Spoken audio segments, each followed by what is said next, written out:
Hello, thank you for joining. My name is Anne-Marie DiGregoria, and today we're going to talk about cravings and what they actually mean, what they translate to, and they do tell a story that is worth listening to. There are five of them that I would like to bring up today. The five are salt, sweet, chocolate, dairy, so that would include cheese, and red meat. And anybody who ever comes to see me, I always ask that in my questionnaire, what do you crave? Because it definitely, like I said, tells a story. And also, this is really evident in pregnant women, right? So we hear, so-and-so wanted pickles and ice cream. Well, there's a reason for that. And so we'll talk about what that is today.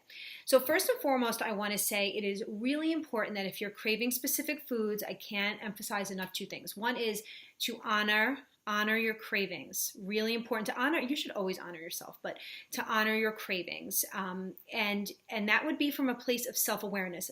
In other words, what you learned today, I want you to understand the root cause and then honor it accordingly. Don't just haphazardly start eating junk food because maybe you're craving that, but try to bring it back to what am I really feeling, like what do I really need? What does my body need?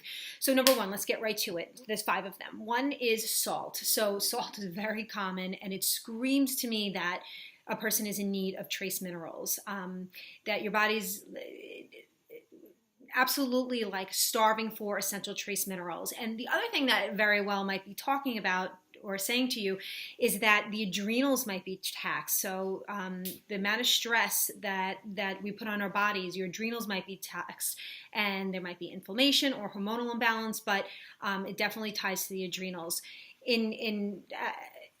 from my point of view. So a suggested remedy is pink salt. Pink salt has 84 trace minerals, and it would be an easy to use supplement or remedy, I would say. So definitely get yourself some pink salt, and that will really help get those trace minerals in. Okay, number two, sweets. Craving sweets is definitely an indicator of two things. One is unstable blood sugar and too many processed carbs. So in a typical SAD diet, standard American diet, is not hard to do. So that would be one thing. So unstable blood sugar.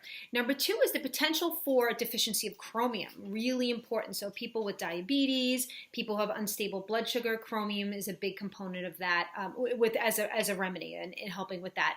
So foods that help. So broccoli, mushrooms, cinnamon. Cinnamon's huge, and people with diabetes know cinnamon is a go-to. Tomatoes are very helpful for diabetes, but chromium-rich food would be bruisey, so I would recommend doing that. Now, it's a little hard to take. The taste is a little much, but sprinkle it. Take it any way you can. Sprinkle it on something, put it in your shake, but that would help with the sweet cravings. Number three, chocolate. Chocolate is an indicator that a person is in need of magnesium. Magnesium is huge. Magnesium is at the forefront of about 300 chemical processes and reactions in the body, and major organ systems rely on magnesium. So, remedy, dark chocolate. Dark chocolate absolutely has a lot of magnesium in it, and interestingly enough, they used to give dark chocolate to the gods, the warriors, so I find that always very interesting. It's a very mineral-rich food, but specifically for magnesium. And I would very much caution against milk chocolate because there's milk fats in there, there's sugars, and hydrogenated oils, which will suffocate the cells. Another day. So also leafy greens are really important for magnesium as well, and avocados and grass-fed dairy. So those are just a few things that will help you with that. Speaking of dairy, cheese and dairy, those craving cheese and dairy is really what that says to me is that they're craving essential fatty acids, and your body cannot make that. We get enough of omega-6 from the outside sources, unfortunately some toxic, but omega-3s have to be ingested, and that would really yell and scream to me that cheese and dairy would be that substitute, and you need to make that switch and make sure you're getting enough of a supplement that will allow for that. Omega-3 can very positively affect the gene expression and allow for very healthy cellular structures. So I have a whole blog on just this alone, and you could go and on to balanced, number 4, life nutrition, and read that blog. It's a good one. Very, very science heavy. And then last but not least is red meat. It's getting very loud right here. Last but not least, red meat. And so we crave red meat. It's probably saying 2 things. One is iron and the other is B12. And so you could get unsulfured dried fruits and dark greens. Definitely, absolutely can help.